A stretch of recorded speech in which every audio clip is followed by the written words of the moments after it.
कानी बहू। किशोरी लाल जी के बेटे राघव की शादी की बात जगह जगह चल रही थी, लेकिन किशोरी लाल जी को कोई लड़की पसंद ही नहीं आती थी। और उसकी एक ही वजह थी, किशोरी लाल जी का लालची होना। कानी बहू।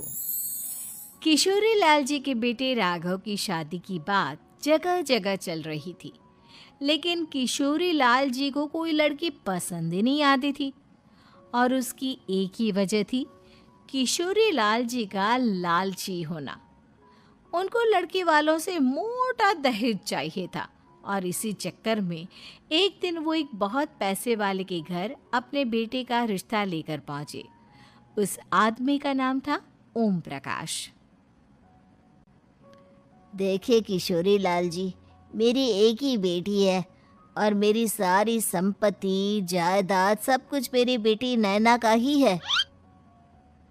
पापा, नाम से लगता है बहुत खूबसूरत होगी।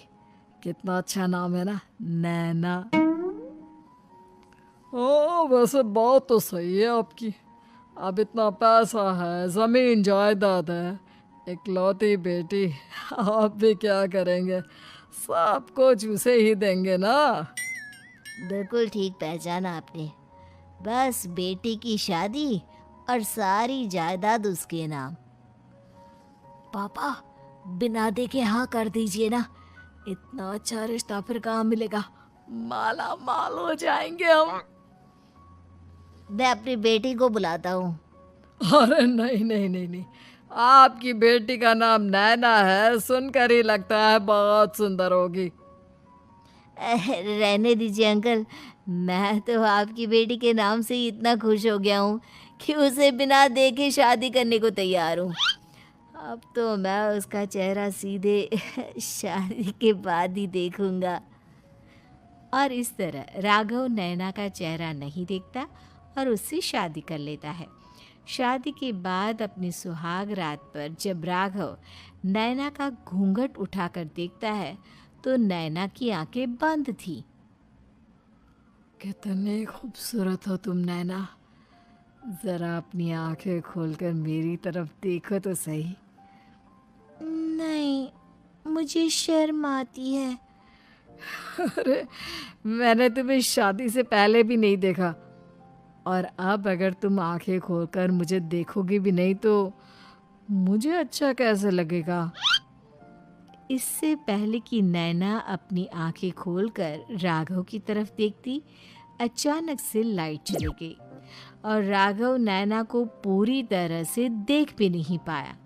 अगली सुबह नैना राघव के लिए नाश्ता बनाकर लेकर आई। अरे ये क्या, आधा पराठा सेका हुआ है और आधा बिल्कुल कच्चा। ये तुमने क्या किया नैना? बहू, तुमने क्या आधा पराठा तवे से नीचे लटका कर रखा था, जो आधा सेका है और आधा कच्चा? मुझे जितना दिखेगा उतना ही तो सीखूंगी ना पापा जी। जहाँ जहाँ मुझे नज़र आ रहा था वहाँ मैंने सीख लिया, जहाँ जहाँ नहीं दिखा वहाँ कच्चा रह गया होगा। इसका क्या मतलब है? ये कैसा मजाक कर रही है तुम? अरे बहू, तुमने इतना लंबा घूंघट क्यों लगाया हुआ है? देखो, हमारे घर में बहुओं को बेटी की तरह रखा जाता है, और फिर तुम तो इतना सारा माल लेकर आई हो। देखो, ये घूंघट डालकर रखने की कोई ज़रूरत नहीं है। हाँ नैना, पापा जी ठीक कह रहे हैं, तुम तो आराम से रहो, अपना ही घर समझो। नैना अचानक से अपना घूंघट उठा लेती है। अरे ये क्या पापा, नैना की तो एक आंख फूटी हुई है। नाम से नैना, लेकिन ये तो कानी बहू निकली। मेरे साथ धोखा हुआ है, धोखा। बिना दिखाए अपनी कहानी लड़की मेरे संग ब्याह दी। मुझे कहानी भी नहीं चाहिए। मुझे अभी ओम प्रकाश जी से बात करनी पड़ेगी। आखिर उन्होंने मेरे साथ ऐसा किया क्यों? अरे आप लोगों ने ही तो पापा से कहा था कि आप लोग शादी से पहले मुझे देखना नहीं चाहते। अब मेरे पापा पर क्यों इल्जाम लगा रहे हैं? अरे लेकिन उन्हें बताना तो चाहिए था ना कि तुम कहाँ नहीं हो, एक आंख से तुम्हें दिखाई नहीं देता। किशोरी लाल और राघव नाराज होकर ओम प्रकाश को अपने घर बुलाते हैं।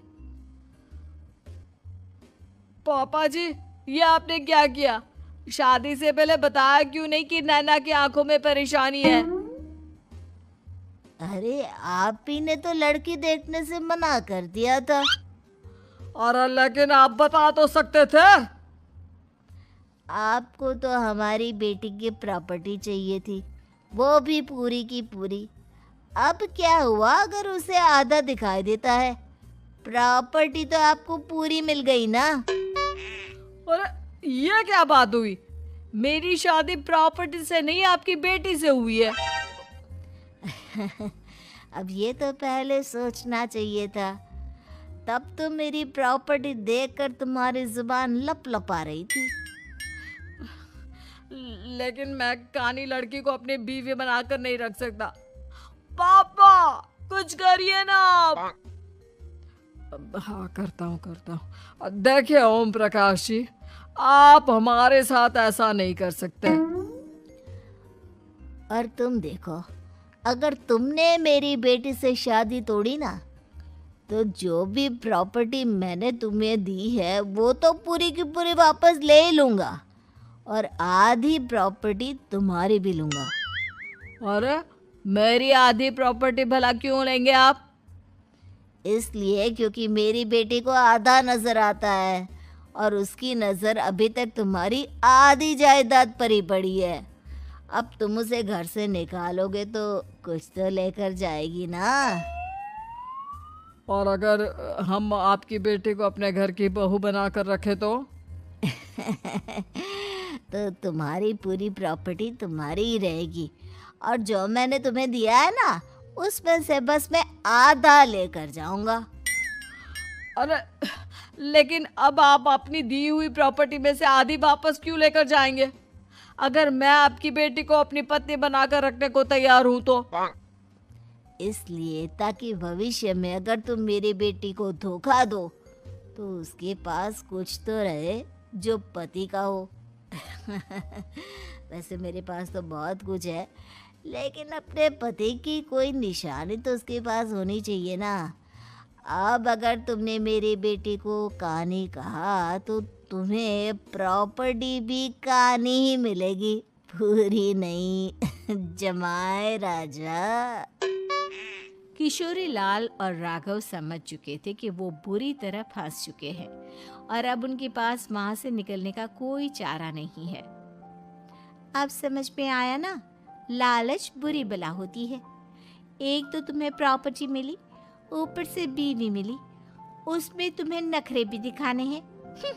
आए बड़े, चुपचाप बैठो दोनों। कुछ दिनों के बाद नैना राघव की कार लेकर बाजार घूमने निकलती है और जब कार लेकर वापस आती है, ये क्या? एक तरफ से मेरी गाड़ी पूरी खराब हो चुकी है। लगता है तुमने मेरी गाड़ी को किसी दूसरी गाड़ी के साथ एक्सीडेंट किया है। अरे अरे कितना बड़ा नुकसान कर दिया तुमने बहू। वो क्या है ना पापा जी, मुझे एक आंख से दिखाई नहीं दे रहा था, सामने से गाड़ी आ रही थी। मुझे तो सिर्फ आधा ही दिखाई दिया और वो गाड़ी मेरी कार से रगड़ते हुए निकल गई। अब मैं क्या करूं बताओ? आप इसे ठीक कराने के पैसे कौन देगा? तुम्हारे पापा। तुमने मुझसे इस तरह से बात की? अभी रुको। नैना राघव की शिकायत ओम प्रकाश को कर देती है। देखो राघव, अब जो मेरी आधी प्रॉपर्टी तुम्हारे पास थी ना, उसमें से आधी और मैं लेकर जाऊंगा, क्योंकि तुमने मेरी बेटी को डांटा। अरे नहीं नहीं पापा जी, गलती हो गई, माफ कर दो।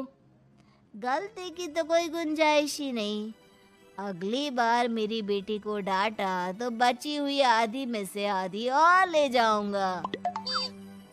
लालच के चक्कर में हम दोनों ने बहुत बड़ी गलती कर दी बेटा। एक तो तुम्हें कानी बहू मिली और ऊपर से जो माल मिला वो भी काना। इस तरह राघव की हर एक गलती पर ओम प्रकाश उसकी प्रॉपर्टी का आधा आधा हिस्सा लेकर अपना सारा माल वापस ले गया और राघव को कानी बीवी से काम चलाना पड़ा।